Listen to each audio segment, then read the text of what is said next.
So what would you say to your younger self? The Today Show did an interview with people asking them the same questions, and here are some of their answers. They said, I would tell my younger self to be kinder to yourself, or always know your worth, or the world is bigger than you think it is, and your worries aren't as important as you think you are. Somebody said, just be you. And somebody said, don't worry if you look different or even if you feel different from most people. There's much more to you than what others see on the surface. And somebody else said, don't get caught up in the difficulties of this moment since they're only temporary.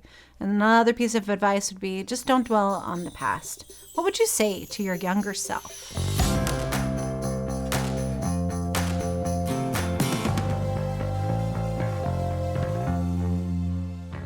What would I say to my younger self? When I think about this question, I might say something like, you know what? It gets better. I promise it does. Or when I look back at my life 20 years ago, when I was my son's age, 25 years old, I'm not even sure I recognize that person as the same person that is talking to you here today.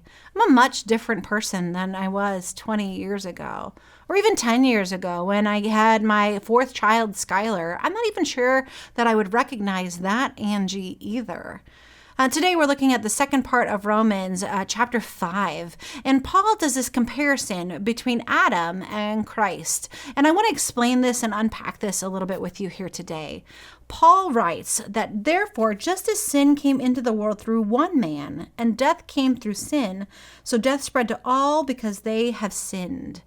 Adam, way back in the first book of the Bible, in the book of Genesis, the way ancient people understood the creation of the world, Adam and Eve, what they did is they broke their covenant with God. They broke their contract with God. They went and they ate of the fruit of the tree of the knowledge of good and evil, meaning that it's from that moment they started to lean on their own understanding of how the world works instead of trusting that God was going to take care of them through all their needs.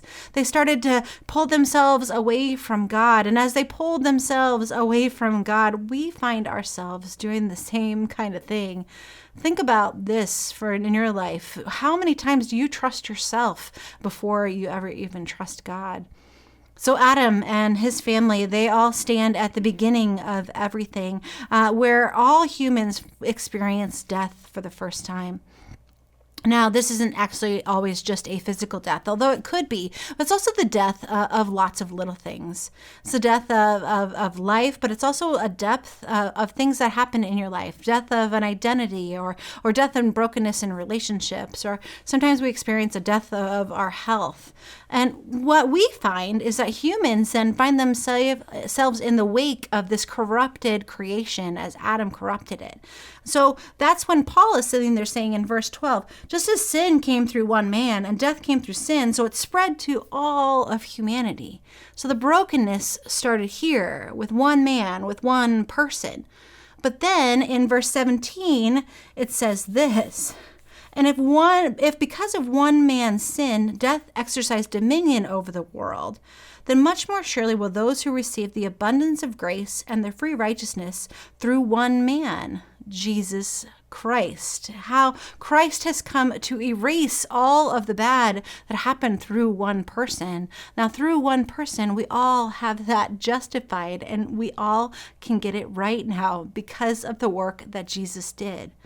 This is kind of a crazy part where Paul juxtaposes Adam and Christ. And the argument that Paul is making here is that Christ orders what Adam has disordered, that Christ restored what Adam broke, that Christ justifies what Adam unjustified, that Christ makes right what Adam made wrong.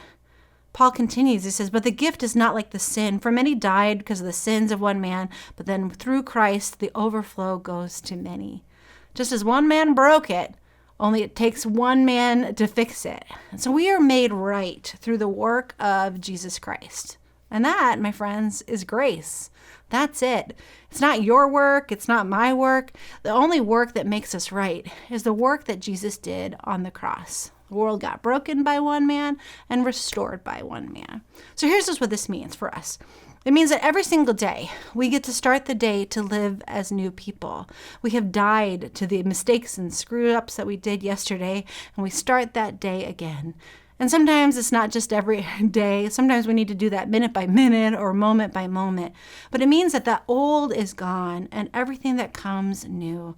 The old Adam is gone and we are new in Christ every single day. And here's the great thing, is that Christ is here to stay.